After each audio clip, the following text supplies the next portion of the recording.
Hello everyone and welcome back to your weekly Xbox podcast, XPass, where we round up all of the weekly gaming news and Xbox news for your listening or viewing pleasure right here on youtube.com/Helix Plays Games, and also available there in the green clouds on your podcast preference of choice. You join myself, your usual co-host, but this week host, Chris, alongside our Kurt Neutral returning once again. Hello, Rob. Hello to you too. And of course, see what I did there? Yeah, you twisted it. Yeah. Is the third one? Is it Halo OTS? Do we say after that? Yeah, we'll have to figure that one out. We'll have to figure that out for next week, because of course your regular host, Richie, our man of many pixels, is away on an emissary mission to Montreal. Don't know what he's doing, something to do with religion and cults, but we'll hear from him no doubt in the comments down below. I know he's listening on his flights or on his holiday vacation, well-earned rest time over in New York and Canada. But we're here to talk about Xbox, Rob. We've got a great show lined up for the viewers and listeners out there, talking about Indiana Jones and the Xbox exclusivity, game prices going up for both video game consoles and Game Pass, Microsoft admitting they're in third position, and the FTC fallout from all the courtroom drama.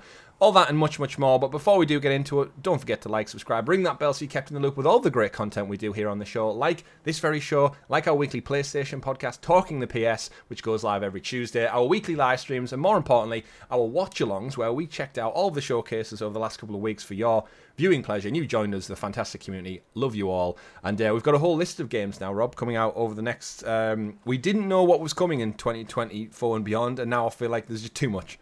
There's too many games, all dropping, and we're going to talk about it right here on the channel. But, as with usual common practice, before we get into the rigmarole of the news, what have you been playing on Xbox or PC at this moment in time for the audience out there? So, two main things. So, first off, I got kind of pulled into Age of Empires 4 for a little bit. Oh, nice. Cause I dabbled with it a little bit, but like I seriously got hooked on it for... There's like really brief like snap of time for like 4 days, and then blasted through it, and then that was great. Loved it. Completely free for me because obviously PC Game Pass. Mm-hmm. And then it's been Starship Troopers. Starship Troopers is amazing. It's early access. It's really buggy in both senses of the word. But it's just heaps and heaps of fun. And for someone who's not a particularly avid first-person shooter, like it's hooked me in so deeply. Like the music, the kind of the feel, the cheesiness is still there. So like every single like mission starts off from like a perspective like a news broadcast. That's cool. And then goes, "We join the troopers, like our brave troopers on planet Valaka," and then it goes into all that stuff. So that's really cool. So. Yeah, I'm just hammering that at the moment. They released a new patch this weekend, which has these things called like mutators in them, and they change like the feel of a mission based on. So like you get like a horde of particular enemy types, and some of them are completely broken, and you just get endless hordes. I was in a match for 70 minutes a couple of days ago, right? But just like stuck in the initial bunker with like endless swarms around you, so it's that classic video game loop where you've got just enough ammo to keep you alive, and they're sending just enough troops to keep you at bay, so no one ever makes any movement on the battlefield. Yeah, exactly that. And that's how time goes. But very, very fun, and anybody on PC, I do recommend they have a check out. It's only like the game's only like £18 or something, sweet. And it's is that early access launch price, or does it have an actual launch date? They're aiming for, I think the last thing I read was 2024, so it's not going to be like one of these forever early access games. And I think at that point they're going to discuss, like console ports. I feel like I have read somewhere about the console releases, but it's good to know in such an early stage that it's ticking over nicely. Yeah, super good. What about yourself? So I've been away with work a little bit this week. So if I've mentioned on Talking the PS, I'm playing Final Fantasy 16. Big reveal, never played it before. I go into a lot more depth tomorrow on Talking the PS. Or if you are a Helix Hero, you can check it out right now because our members get it early, so that's available to listen to. But in terms of Xbox, because I was away, I took away my Razer Kishi, and I've been dabbling on some of my other Game Pass titles. I finished Planet of Lana, so I went back in, finished that game. It took me about, I think, 5 hours maybe overall, give or take. So not too lengthy of a title, but it plays superbly on small screen because it is a 2D puzzle platformer. Thoroughly enjoyed What it. did you go for? That's the. Did it have a difficulty? I don't remember picking one. As a, It might have just been like puzzle. I don't think there is a difficulty element to it, okay, just because of it. It's a puzzle, and I guess if you can figure the puzzle out, then that's it. Okay, yeah. But in terms of finishing it, I think beautiful game. It's definitely up there for, I think, indie game of the year in a lot of people's discussions. Not too overly complex, but it's essentially, if Limbo met War of the Worlds, is pretty much like the vibe of the whole thing. Lovely little cute character, and definitely recommend it anyone who's looking at maybe like a palate cleanser between massive open world RPGs or big heavy story games.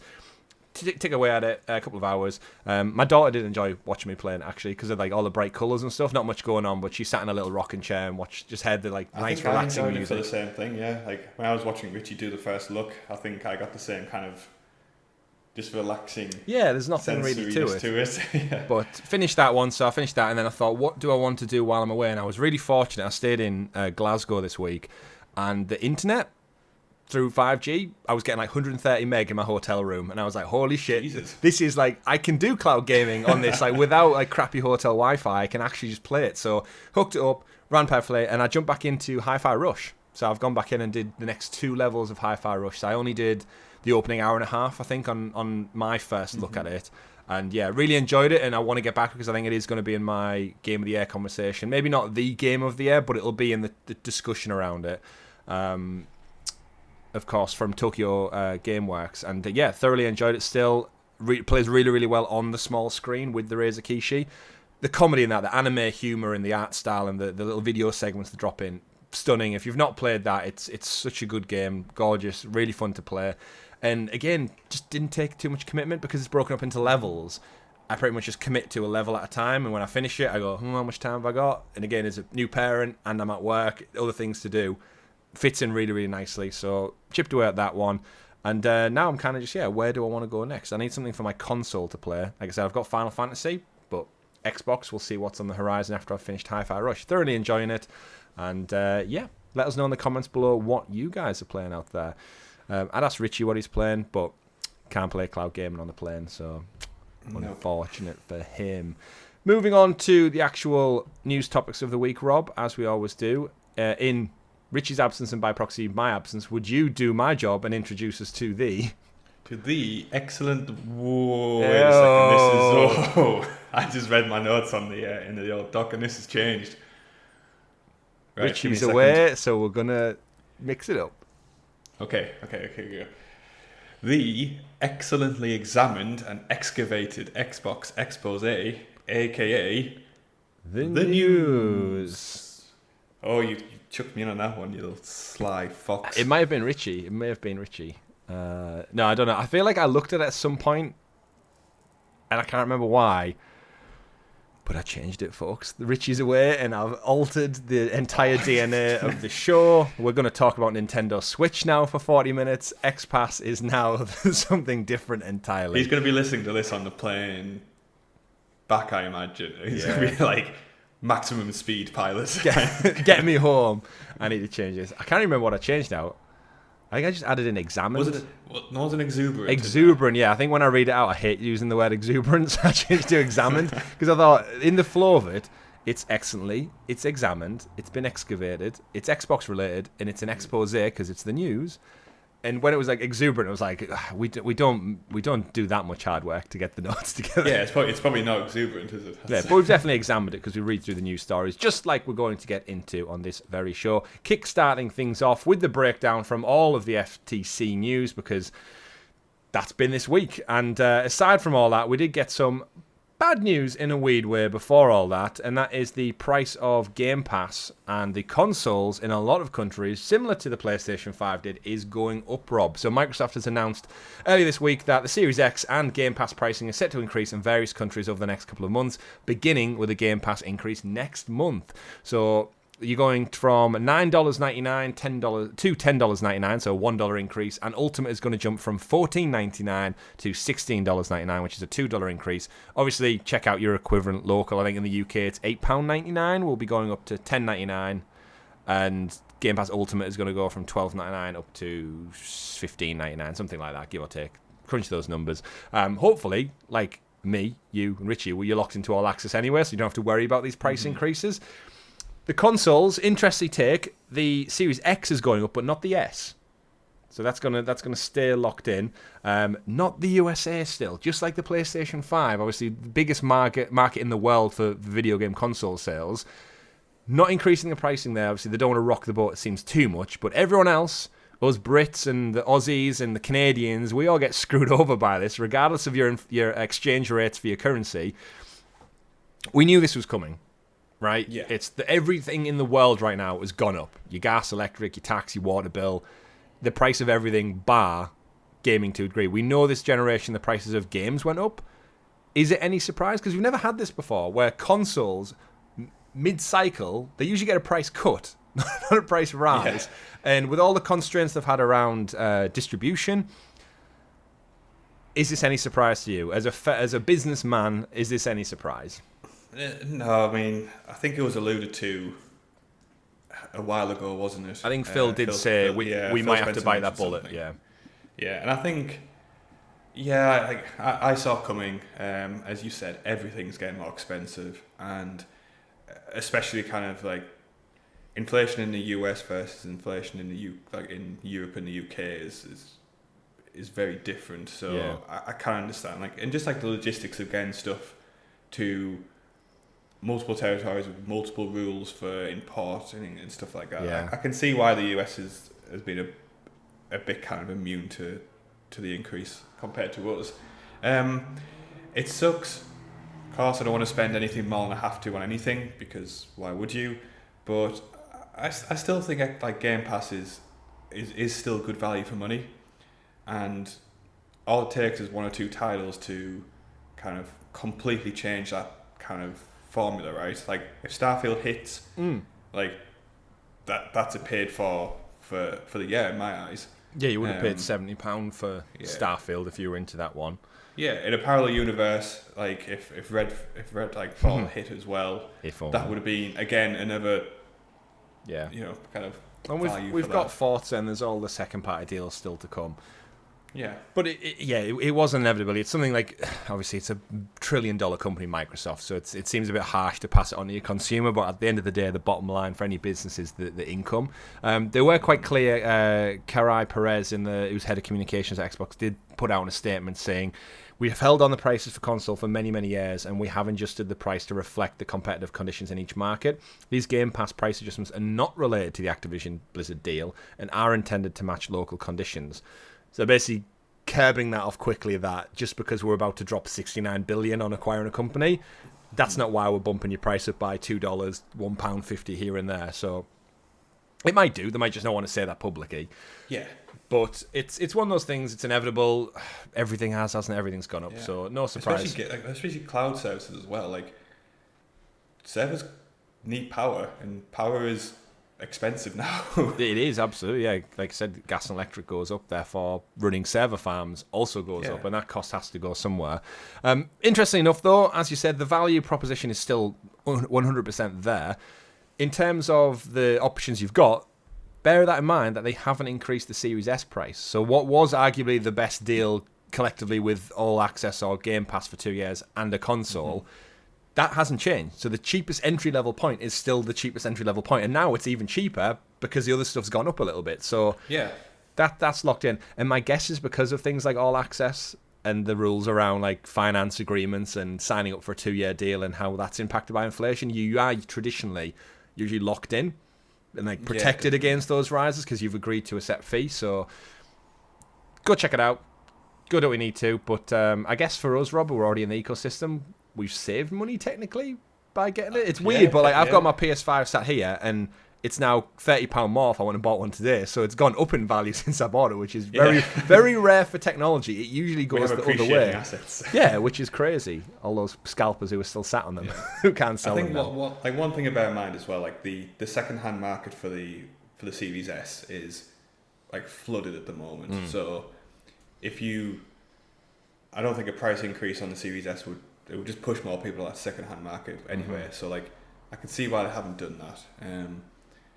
But we also don't have a price on the terabyte Series S that they announced at the showcase. So that I think that might alleviate the reason they've not done anything with the initial Series S. So if that white Series S is out there at the same price as always has been, I think it gives them a little bit more wiggle room to maybe bump the price of the terabyte Series S out when it launches later this year, because then that's going to fill that price jump gap without the need to scare off customers who still want the standard one.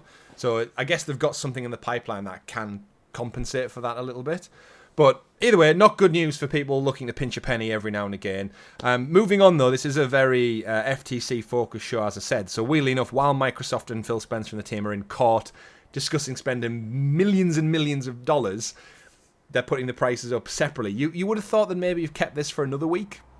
But no, if you're going to go in, commit. Like in their perfect planning scenario, I do feel like this deal was already through, and they've tried to delay these price increases as much as they can do, but they're like, we can't sustain it anymore. Get everyone in on Call of Duty and all those other IP, and then go, to support these IP, we need to bump the price up. But as you said, with rising costs and stuff, you can only hold out for so long. And even though they do stay in there, it's nothing to do with that. Every business, if you're going to drop nearly 70 billion, billion? It is billion, isn't it? 69 billion. Yeah, for beef. That's a big number. Obviously it impacts the business to some degree. That check needs to be cashed and signed at some point. But pivoting away then and let's go into the FTC conversation. So for those who've been following it all week, we've got essentially loads of snippets of info that are coming out from the court cases. Sarah Bond, Matt Booty, Phil Spencer, they're all basically, I was going to say on trial. They're not on trial. They're in court, sharply dressed, suits and ties, talking to FTC lawyers and stuff in the presence of a judge.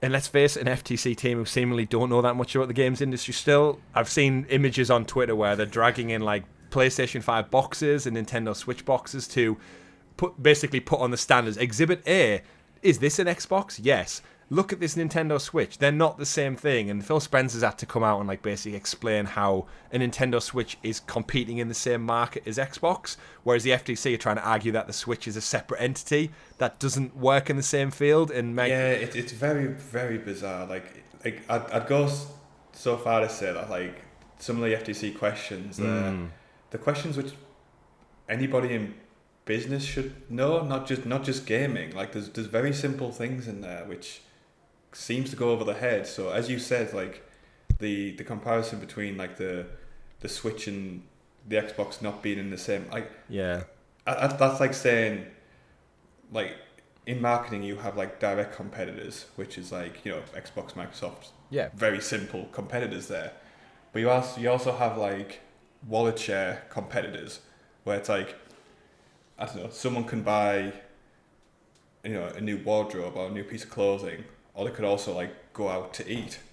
Like those two things are competing for disposable income share. Like there's stuff like that which anybody who's been working in business for all 10 minutes should grasp the concept of. There's always like a Venn diagram, and I don't understand how they can look at that and go, I can play this game on Nintendo Switch, I can play it on Xbox. So there's already that connection immediately just by the content alone. And then, but just because one's portable, that doesn't make any difference. It's the same thing. That's like going, I go to the cinema to watch a movie, but because I can watch it on my phone at the same time, they're two different things. Like, no, they're not. It's the same content being consumed, albeit the Nintendo Switch is incredibly underpowered compared to it. But also, like, playing a game and going to, like, and watching a movie, those two compete within the same entertainment space, which again, like they don't seem to grasp that concept of it doesn't have to be liked for like to compete, which it's anything that takes up time, and entertainment specifically is that. So there's loads of daft little snippets that have came out, and we'll get into a few of them.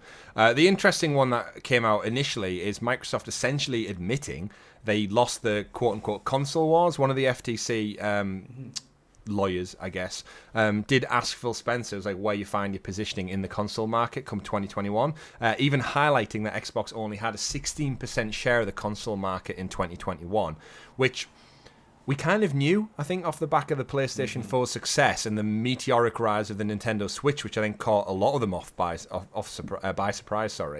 And I quote from Phil, Xbox has lost the console wars, and its rivals are positioned to continue to dominate, including by leveraging exclusive content.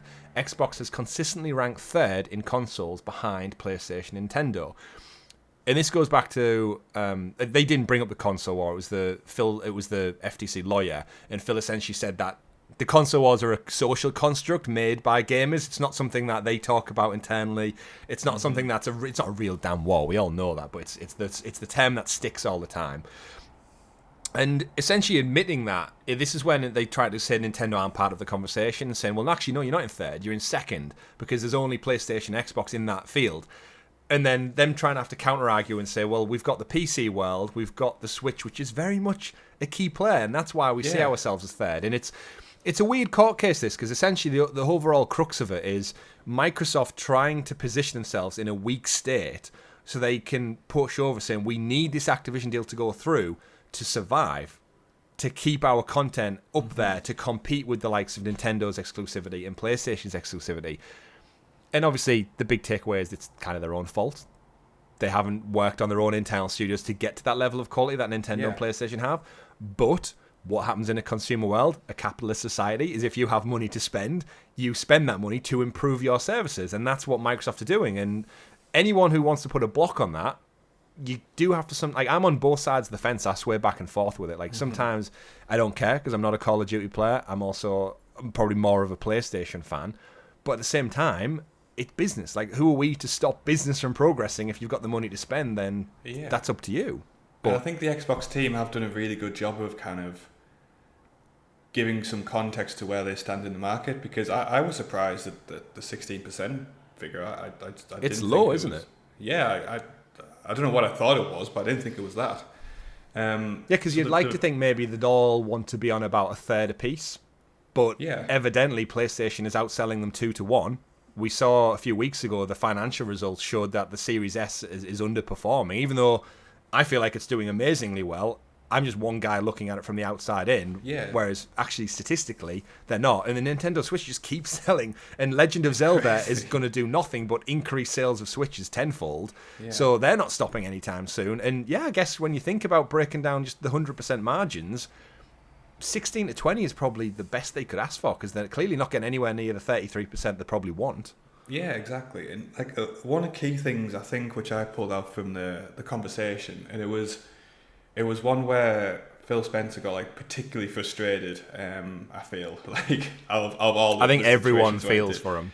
Yeah, but they were talking about kind of IPs and assets and things like that, and obviously Sony have invested a countless money into like investing in their IPs and like their first party studios, which they've done by hiring developers and hiring teams to build these things up. And one of the things that the FTC seem to have like an opinion of is that like Microsoft are just trying to like spend money to do the same thing, and like it's almost like seems like a shortcut. Yeah, but like Phil Spencer does a really good point of saying like no, like we're not kind of just throwing money at it. We're like transforming this money we have into an asset, which we think is worth more than that. And it's nothing that Sony or Nintendo haven't done in the long term. Like Microsoft are just doing it in a much more condensed period of time, like by buying something that already exists. And like that's what they have to do. They're behind. And let's be fair, outside of cloud gaming, every single metric in the console wars, so to speak. So I don't think it's an option for them to invest in their game studios over the next 4 or 5 years. Like something needs to happen quicker than that, and the seeing this deal is the thing that does that. Like they're doing the right thing, and like someone's trying to jump in and stop them. The scrutinies definitely came from just the sheer size and scope of it, as you alluded to there, and the time frame in which they're trying to do it. Because it's like nothing to take away, but Sony they're no stranger to acquiring people. They've got Bungie, even though they run them independently. They acquired Insomniac, who made exclusive content for Xbox. They took that away, brought them in-house, and yes, they'd made games with them in the work, and maybe they've nurtured their relationships a little bit differently, but they've had the benefit of internally they've grew their own studios themselves. So Naughty Dog was acquired back in Jack and Daxter times by Sony. So Naughty Dog went first party at one point, but all the like Sony Santa Monica who do God of War and stuff, they have internally done it. And Microsoft could have done that, but because of mismanagement or bad artistic vision or just the games didn't land in the past, like you said, because they're in third place, like how far behind do they slip before the business starts to become unobtainable? They're making this investment, as you said, in assets. And you're right, I think one of the lawyers said about the way they're buying Activision, and Phil Spencer's retort was like, we're not looking to just buy them to own them, we're looking at it as an investment into, we're acquiring all of their assets and their cost involved in the running of that business, absorbing it into ours to improve our business, which is what all businesses do every single day. You'd like to think they invest for the safety and the protection of their future industry. So and you can't, like, it feels like it's almost like a punishment of, you're punishing the past actions of Microsoft by saying, well, you fucked up, so now you can't do anything to get ahead. Like, which is crazy, right? It's, again, that's how capitalism works, is you invest to make money and you get rewards off the back of it, and then you keep investing to keep growing and make your business bigger. If companies didn't do that, no company would last beyond like their initial incubation period, because they just wouldn't be able to survive. So it's an interesting one, and we'll just go through. I think that's what this whole show is pretty much going to be about, is drilling down into those little nuggets of information. There was loads of daft questions, I think, that I read through. There's a great article on The Verge, which basically, it's Tom Warren at The Verge has been basically following the court case, almost like it's a daily drama. Like, there was a murder in this small town in Alabama, and we're going to follow the court case live today. Every half an hour, we're going to give you updates. There's definitely some dodgy artistic sketch of Phil Spencer out there, you know, when it's like, it'll look nothing like him. It's like, Phil Spencer, does this glove fit on your hand? And he's like, can you confirm this is in fact an Xbox controller? Lawyer holds up Xbox controller to the crowd. Yes, I can confirm. What was the really stupid one? They interviewed Sarah Bond, and one of the questions to her was, do you need a Steam code? The lawyer was basically saying, you need a Steam code to play Xbox games on PC, right? And she's like, no. And the lawyer was like, I don't know what to do from there. It's like, your questions aren't even accurate enough. And I think this is the problem with all of the video game industry, is that all of the kind of governments, we saw it in the UK when the CMA blocked this deal, is that their reasoning was cloud gaming. And I know that's an element of it, but I think all of us, and we on this show, me and Richie a few weeks back, were thinking, that makes no sense. Like, yes, it's an element of it, but at the same time, why should that stop Microsoft investing? Because the CMA think that cloud gaming's at risk in the future, whereas seemingly Microsoft are the only ones investing in it. So back to your point, just a few minutes ago, they're getting penalised for investing in an emerging market because they're the best ones at it. So but if they don't do it, I mean, Google fucked that one up royally, so who else is going to do it? And like, you can't. It's just such an odd thing. But moving on to the next kind of like story, I guess that's locked in here, is we did find out that Bethesda's upcoming project Indiana Jones which we didn't know actually if it was going to be an exclusive or not. We finally got an answer. So during a witness testimony of part of the FTC's case, we learned from, that wasn't Todd Howard, I don't think. Why is the name of the guy not in the article? It says during a witness testimony, but doesn't tell us who it was. Basically, Pete Hines, there it is, there we go, Pete Hines. Indiana Jones has confirmed that the game will be exclusive on Xbox platforms and PC, and day one release on Game Pass. So Indiana Jones is one of those titles that I expected to see at the showcase last week, because the new movie comes out this week. So in terms of like cross-media marketing, I thought that was like a perfect win. And all we've seen so far is just a pan across a table with a whip and a camera and a book. Didn't really give us more. We've had to wait an entire year and we got nothing. So either way, the court was told that initially it was a multi-console contract with Disney, but it was amended after Microsoft had purchased ZeniMax. So then this does go back to the point which we talked a little bit about tomorrow on Talking the PS, that these game deals that were supposedly set in place can change after acquisitions. And I think that is the fear that the FTC keeps saying, is that you're going to take titles that would have previously been multi-platform, so for more people, and by the statistics, over 80% of the market are no longer going to be accessible, which isn't right for consumers. So I see the side of the story. But yeah, I would have probably played Indiana Jones on my PlayStation 5, if I'm honest. Am I that bothered that I have to play it on Xbox? Not really. But it does just to show that things that were set in motion can still be changed. So this would have been on potentially PS5 and Switch, possibly not, probably not, let's face it. But like performance-wise, it no longer is. So Indiana Jones is an Xbox exclusive. Thoughts? Yeah, like strangely enough, it feels like since this is kind of going through, like the shields are going up at both Microsoft and Sony versus each other, and ironically is is causing more kind of exclusivities to occur than would have in the past, in my opinion. You know what they need to do, though? Let us know if this game is third person.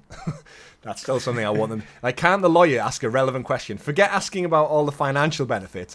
Look them dead in the eye and go, is Indiana Jones third person, and will it look like Harrison Ford? Because that's the selling point for me. If it's some random deep fake Harrison Ford who doesn't sound like him, this game could be totally thrown in the bin before it's even been started. So... Yeah, I'd love for some like rogue junior lawyer, like who's just like there for experience, just to jump on and be like, right, you're under oath now, and like, you can't lie. Questions. With Harrison Ford being 82 years old, can you confirm? I'm looking forward to seeing the movie. Yeah, exactly. You cannot lie. That's how it works. It's magic, court magic. So Indiana Jones, Xbox exclusive, coming to Game Pass day one. So again, back to the value proposition, Rob. As a gamer who has Xbox Game Pass. Well, hey, I get to play this game day fantastic. one, whether it is or is not. Harrison Ford, I'll probably check it out because it's free, essentially, for me. Yeah. Speaking of like acquisitions and mergers, then we know Starfield is the biggest huge thing coming up for Bethesda, and from this court case, we also learned, similar to the Indiana Jones news, that Starfield was actually going to skip Xbox entirely at one point. Reading from the Verge article via proxy of the court case again, when we acquired ZeniMax, one of the impetus for us was that Sony had a deal done for Deathloop and Ghostwire to pay Bethesda not to ship those games on Xbox. So the discussions about when Starfield came up was we heard it was potentially going to end up skipping Xbox entirely. We cannot be in a position as third place console on the market where we fall further behind our content ownership, so we had to secure the remaining viable business. And we know Deathloop, some Game of the Year winning accolades made by Bethesda, PlayStation exclusive for a year. Ghostwire Tokyo came out from Tango Gameworks last year. Great game, well received, exclusive to PlayStation for an entire year.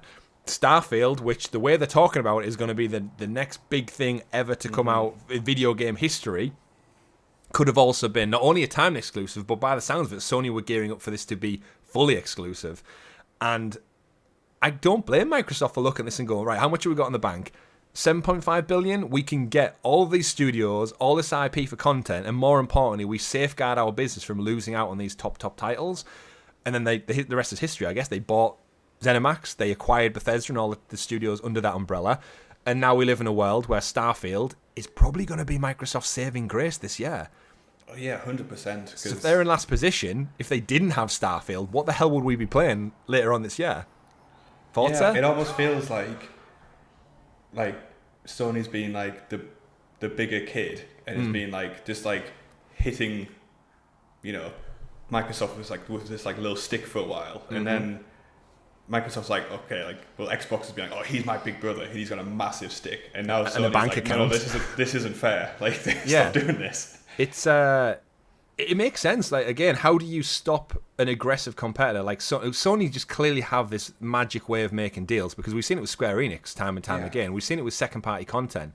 I don't know whether it's the lawyers or just a legacy or preference, or maybe Japanese studios. Sometimes it's a cultural thing. But for some reason, they do get their foot through the door on great deals. And Deathloop was one of them. Ghostwire was another one. Forspoken, maybe not so much. But then we've got Final Fantasy we talk about tomorrow. It's big hitter after big hitter they get. But that's the benefit of being first place. Like, you've got more relationships are much easier to broker. Well, when you've got a bigger fan base, naturally, if you're a developer or a publisher, you go, right, do we put the game on a platform that's got X amount of million, or one that's got 2/3 less? You're going to go for the bigger fish. That's naturally how it is. And it means Microsoft have to proportionately spend more for every title than Sony do, because they have to invest a competitive amount, and then ultimately get less back out of it. Yeah, so they're paying over the odds because they're in last place, but they need to pay over the odds to get out of last place. So they're in a very catch-22 scenario. And then you've got people like the FTC coming in and saying, oh, you're not allowed to do that. How do we survive? How do we ever get to a competitive place if we're hamstrung by all these regulations that stop us investing in our business? I feel like Phil Spencer needs to go to the FTC and be like, okay, give me the business plan which you think we should follow. Like, and then to your rules, and show all the graphs that go down, plummet into red for not spending, not investing, not getting games. Because if they didn't have Starfield, if they didn't have Indiana Jones, like, obviously they showed a great slate of games off at that last week's showcase, but would it be enough to compete with God of War, Spider-Man 2, Gran Turismo? Like, is it up there with that? And also Tsushima. Like, yeah, it's so Horizon. The list goes on. So either way, interesting tidbit to come out of that. I think we kind of probably already knew that, but I didn't realise it was as serious as they might not have ever got Starfield. And again, if you were Bethesda, Deathloop got you a bag ton of money. Ghostwire Tokyo got you a bag ton of money. Starfield, why not? And then it's such an interesting world. Would Xbox be this year without Starfield? Well, it hasn't came out yet, but in the alternate universe where it was never going to come anywhere. Yeah, Redfall bombed, then Starfield bombed. Yeah. And I mean, to be fair, maybe it was good that it would have been better if Redfall was kind of barred from the maybe. That's a whole different story, though. So either way, obviously we know how that one ended. Is ZeniMax was acquired for $7.5 billion, which is still just a drop in the ocean compared to the 68 point something that they're looking to get Activision. Just shows you how far above Call of Duty is considered compared to anything else. Like Fallout, Skyrim, like they're all huge IP. Starfield, hopefully one of them. But just Call of Duty is just a different beast unto itself, isn't it? It's crazy how much money. That's like the best-selling video game for the last 15 plus years, I think, every year.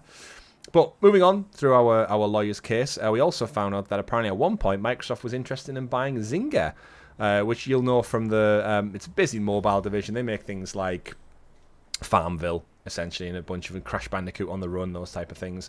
No, they don't do that. That one's King. Zynga do Farmville and a bunch of other stuff. Just Google them. I'm not even going to do the research myself, sorry. But in terms of what they were talking about is they wanted to acquire it, but then it ended up being sold to Take-Two Interactive for $12.7 billion. So that was one that always shocked me, these mobile companies. And one of the reasons Microsoft have said that they're looking at this deal is it might seem like it's just Call of Duty, but a big chunk of it, and I think Richie's the one who always fights this corner, is that it's actually King. It's having the mobile division to put games on mobile, which has a crazy amount of revenue and turnover for just mobile games. Because as gamers, I think it's a division that we maybe shun off a little bit. Is that they're not proper games; they're just touchscreen kiddie games filled with microtransactions. Casuals. But they make so much money, and Microsoft, as a business that's in gaming, they don't have that. We've seen Sony struggle with it, even Nintendo put out. Remember Mario Run? It had a bit of buzz, but it didn't do all that well. Aside from Pokemon Go, I can't think of a big game that's really cracked it for these gaming divisions. And Microsoft obviously want in on that. So back to what we're saying about investment, rather than start off and try and make 4 or 5 mobile games that do average, I think probably Fallout Shelter was their best one. Yeah. I'd say that was quite successful. Other than that, they also want King as part of this deal. So we talk about Call of Duty at length, but actually King and acquiring them is a big chunk of this deal, because mobile gaming is a massive reason Microsoft want to pursue it. So interesting though that they did just look at one. You can see almost in hindsight, in Pete hindsight, where they're looking at over the last few years to invest and spend money. And it's like, well, there's our mobile division. There's the games by bringing in ZeniMax. And then now it's just got wider into, well, we could get all of the Call of Duty teams and another mobile division and IP on top of it, like Crash Bandicoot and stuff. Why wouldn't we? It makes sense. So, Zynga, interesting one, but another tidbit to come out of the Activision deal. Moving on to what else we've got out of it. Actually, we've got a little bit more. Where should we jump around to? Cloud gaming, Rob. That's a big point. I think we've said a couple of times in this show that it's not... Maybe not as big as we'd hoped, but because of the CMA, they thought it was a big element of it.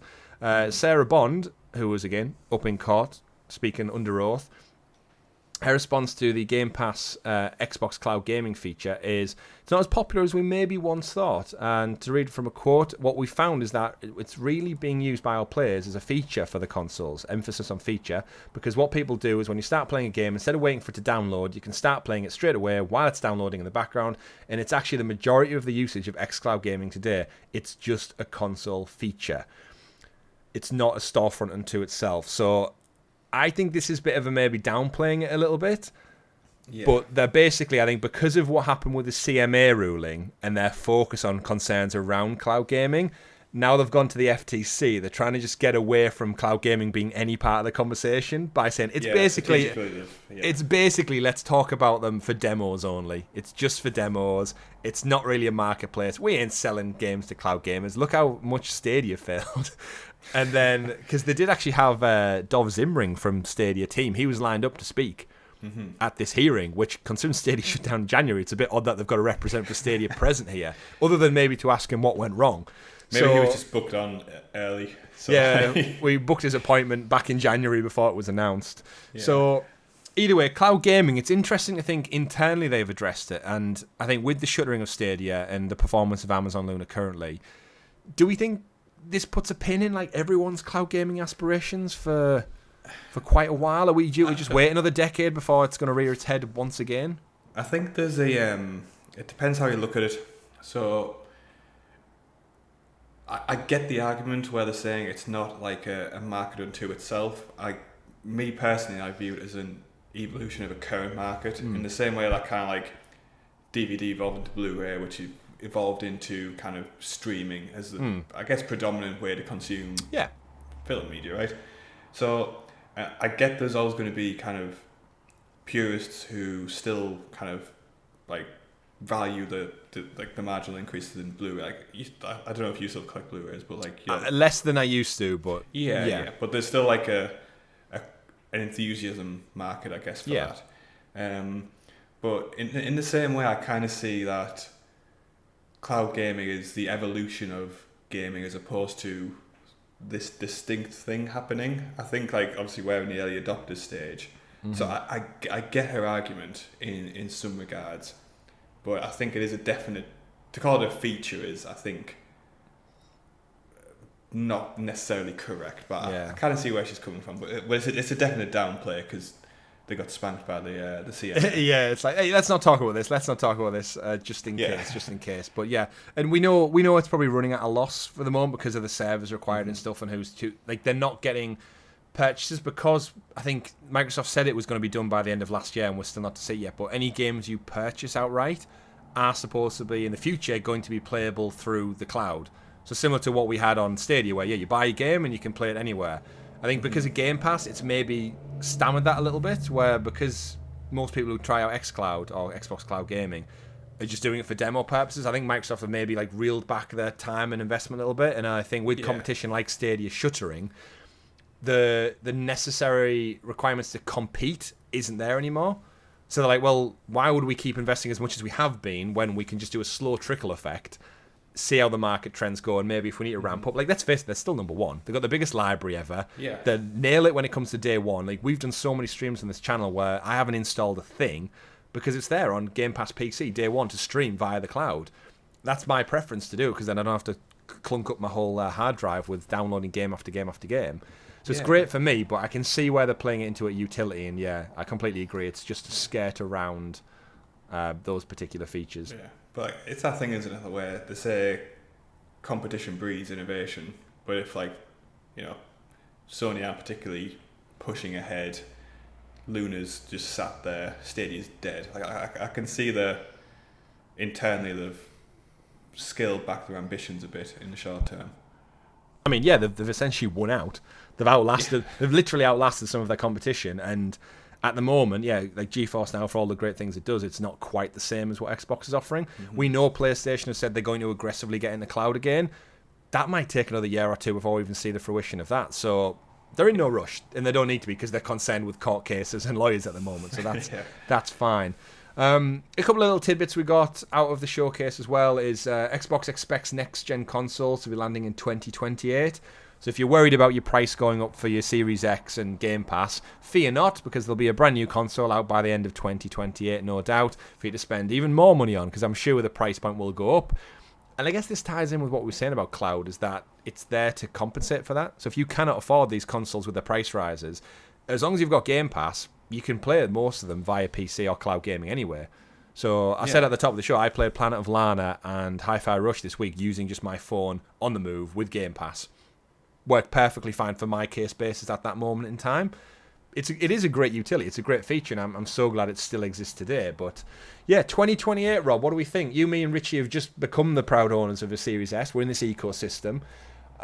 If it rears its head eventually in just a few it feels like a long time away, but blinking it'll be here. When the other day, last week, me and Richie were talking about the the Xbox One, being shut down. They're no longer supporting it, and it reaches its 10th anniversary this year. If you told me the Xbox One was 10 years old this year, crazy, that's baffling, because I remember when it launched. I remember when I got my PS4 and it seems so new.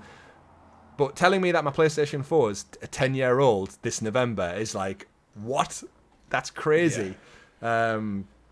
But that's how time works. And that's what's so weird about these deals is that, yeah, let's do a 10-year deal for Call of Duty. By the time that deal expires, this new console will only be 3 years old. So that doesn't seem that crazy that by the time Call of Duty could go exclusive on Xbox, this new console that launched in 2028 will only be like 2-3 years. Like where we're at now with the Series X, that's how far in the cycle will be before Call of Duty could just go, whoa, Xbox exclusive, along with Crash Bandicoot, along with Diablo, along with Warcraft. Warcraft? Yeah, it's Warcraft. I said that right. Yeah. Which is like, again, 10 years doesn't seem like much, but when it takes 10 years to put out a game, Gotham Knights and or Suicide Squad, it's no surprise that actually a 10-year deal doesn't seem like that long of a stretch. No, it's a weird kind of duality, I think. Like, 10 years in tech is a lifetime, and if you look where like the advancements that have been made, you know, especially with like AI and like cloud infrastructure in the past 3 years, it's moving at like breakneck speeds. But then you have like these weird stalwarts which don't particularly move, like Skull and Bones, and stuff like that. So it's just a very strange, relatively unique kind of market in that respect, where you have like the legacy stuff happening, but then like concurrent, like you have a lot of very, very fast moving things, like the AI generative stuff that got demoed a few months back, like ridiculously like kind of advanced and stuff like that. So yeah, who knows what's going to happen? I'm still dubious there will be consoles for this next generation. Yeah, well, Richie said for quite some time he thinks maybe not this 2028 one will probably be the last one for Xbox. I think when cloud gaming really picked up 3 years ago, that's the way it seemed to be gearing towards. And kind of like with VR, everyone's like, oh, is VR going to be a thing? And it still continues to be a thing somehow, even though a lot of us kind of dismiss it or think it's too expensive or whatever. And then Apple go and drop a $3,500 headset, and you think, well, if they're seeing it as the future, and all these other companies, like these companies, essentially, they do dictate the market, what we buy, what they create, what they engineer is what we buy. If you told me 10 years ago I would have had 5 smart hubs in my home with screens and speakers to play music, and I would have a CCTV security camera that links to my phone, and I'd have all these other devices like 2 tablets in the house and a phone, and I would have probably thought, no, that's crazy. Like, 1, I don't have the money to spend on that, and 2, I don't even see how that would work. And yet here we are in 2023, and they're all hooked up to my Wi-Fi, Nest hubs, and everything out the wazoo. So in another 10 years' time, we don't know. We don't know what is in the future. So yeah, for people I think to turn the nose up at either cloud gaming or these acquisitions and stuff is blink, and it'll be here. It'll be here, and I'll have a 10-year-old daughter somehow, and I'll be like, where the fuck did that time go? Yeah. Like to demonstrate like that point where you're saying like you've got all like your smart hubs and like your was it Amazon View or whatever they're called? I've got the Google Nest hubs. Is mine. Like I was watching a movie from like 2013, which is like This Is the End, which has like James Franco and like Seth Rogen, and like one of the jokes in that is like James Franco's like getting a bit kind of wound up that they've like spent a load of money on like takeout, and like Seth Rogen goes, you have iPads in your fucking walls, right? Like, and it's like that's not really particularly special now, is it? No, everyone's got them. They're all and that was 10 years ago. But yeah, there's so many things. A great one that I always look back at is you'll relate to this one quite a lot. Is James Bond: Tomorrow Never Dies, with Elliot Carver and controlling the media and the news. That movie, which happened so long before where we're at today, and he wants he wants basically exclusive broadcasting rights in China for the next 10 years. If you as a producer, a news company, could get that exclusive deal, that would be worth billions in today's world. So it's like, yeah, Elliot Carver ahead of the curve. Yeah. Unfortunately, he didn't see that big saw coming. No, but I do think Amazon probably does have like a stealth ship. Oh, 100%, yeah. Jeff Bezos, Elon Musk, they all have these like crazy pieces of tech that we just have no clue what they are. But in 10 years, we'll probably all own one to some degree. We digress, though. That's pretty much going to put a wrap on the FTC conversation for this week. No doubt, as the week goes on, we'll get loads of stories will trickle out of it. And hopefully, Rob, by the time recording next week's show, will have an end because the FTC court cases are going to run for 5 days. I think it goes till this coming Friday. Mm-hmm. By then, if FTC have adjudged it to be a no-go, I think Microsoft are done. They're out. I think they've said this is the last nail in the coffin. The CMA put a block on it. If the FTC, remember, this is Xbox's biggest marketplace in the US. Mm-hmm. If they can't get the US on the side, I think it's done. Yeah, I think if the US gets on side, like the CMA can will roll over in some degree and go back. But there's no chance in hell that's going to happen if the US goes the same way. And what's your bet? I think it'll go through. I think it's just too much money not to go through. And as much as lawyers and stuff want to do their absolute best to fight their argument, I don't think this much money gets thrown around unless it's a guaranteed win. Yeah, I think there's so much research. Just for the sake, or is that just for the sake of it, and we'll make it a pint bet. I mean, there is a funny, interesting tidbit that Microsoft might hold the FTC accountable for the expenditure because of this court case, which is currently tallying up to about $3 billion. So basically, if this doesn't go through, Microsoft are going to counter-sue the FTC and say, we've put so much time and money into this already to get this through. Mm-hmm. You just knocking this on the head, you're going to have to pay something for it. So I think the FTC also have a bias to make sure it goes through so they don't have to fork out $3 million of taxpayers' money. Yeah. Well, there's some lawyers that have got very rich off this, haven't they? Oh, well, they always do. That's what they always say. The only people who get rich are the dirty, filthy lawyers. So that's how it is. But let's get on to some game news as we wind out today's show. Halo. We haven't spoken about Halo for quite some time. And funnily enough, it was exempt from the showcase. It was one of the weird Microsoft showcases. The first one me and Richie have covered. And a lot of the chatter afterwards was as much as the games look great and the showcase was fantastic, no Halo and no Gears of War for the first time in ever for Microsoft and Xbox, it feels like. So it left, I think, a lot of old schools fans feeling a bit void of it's like going to a party and then the family members who are always there or your friends who are always there, just they're missing. There'd be that elephant in the room of, I still had a good time, I still got drunk, but I was missing those two individuals who I always hang out with and see. Yeah. It'd be like you and me going to a party and you and Richie not being there, or me and Richie not being there, and you're there just on your own thinking, something's missing. But back to Halo. Halo Infinite apparently scrapped seasonal cutscenes following 343's reshuffle, prioritizing gameplay above all else. So reading from Brian Jarrett over on Twitter, who is the community director for 343, apparently they had to make a trade-off to improve on gameplay rather than focus on story content. And I read from the quote tweet, as we've refined our top priorities and shifted resources internally this year, we had to make the decision to forego seasonal narrative cutscenes to make room for the team to continue focusing on the highly requested features, content, and improvements for Halo Infinite. These trade-offs are never easy to make, and we truly appreciate your support as the team works to make Halo Infinite the best ever possible experience. While the job is far from over, Season 4 marks another big step forward, and we remain committed to the journey with the Halo community. So we know they had layoffs and cutbacks and stuff earlier on this year. Mm-hmm. It does just seem like Season 4 of Halo is... It's weird that it's being lessened by not doing the story cutscenes, because I think a lot of people do play Halo for those story touchpoints, but it's actually launched last week, Season 4, so it's out now. And I guess, as someone who's not got round to Infinite yet, I've only played Halo 1 with Richie. So it's not really on my radar, but I know long school fans are thinking, we saw nothing at the showcase, and now you're telling us Season 4 should have had more story content, but because of cutbacks and layoffs, we're just getting the content rather than the story elements, which a lot of people look for. It's kind of like if Overwatch did no story content like they did. It pisses a lot of people off. Yeah. It's a weird decision for me, because... Obviously, when Halo first came out, the mechanics and the combat was really, really good, and that's kind of what you built the back of the franchise on. Yeah. But I feel like it's moved, the market's moved on. People value story and narrative a bit more than gameplay in a lot of regards, especially on a shooter as well. Yeah, I think because it starts to get a bit generic. Shooters, at the end of the day, if you're just shooting things, using shields, throwing bombs, grenades, whatever. It does just feel the same, and the story elements are what kind of fills in those gaps of imagination and lets people go, oh, this shooting, it means something because of the characters in the world.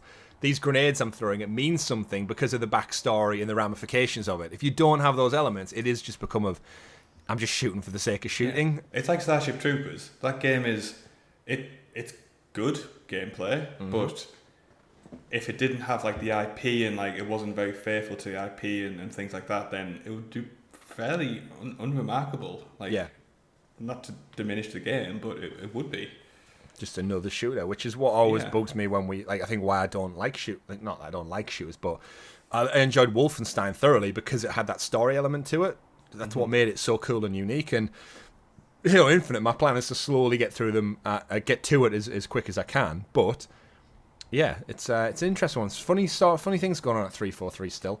But rounding out the show, final story for me this week, Rob. I brought this specifically into the doc for you. Lies of P, the Bloodborne-inspired Dark Souls Pinocchio steampunk adventure that we're going to get on Game Pass later on this year. September 19th, I believe it comes out. And Wolong Fallen Dynasty, which is a game you've got further than Richie in, definitely, because Richie couldn't even get past that first boss fight somehow to this day. They're having a crossover combination, so out of nowhere, we're getting probably the oddest collaboration of the year.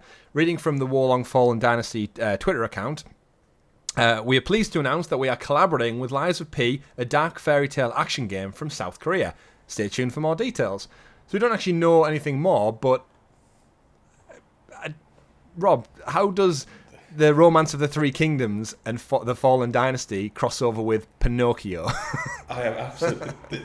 This could be one of those things, it's like when Elton John and like Eminem did a collab and it turned out to be amazing, or it could just be bizarre. I don't know which is going to be. Are we expecting Pinocchio to be fighting like Guan Yu and stuff in this, or is Lu Bu going to show up in Lies of P as a boss? Like, I'm guessing it's going to be like, surely it's going to be like primarily cosmetic, right?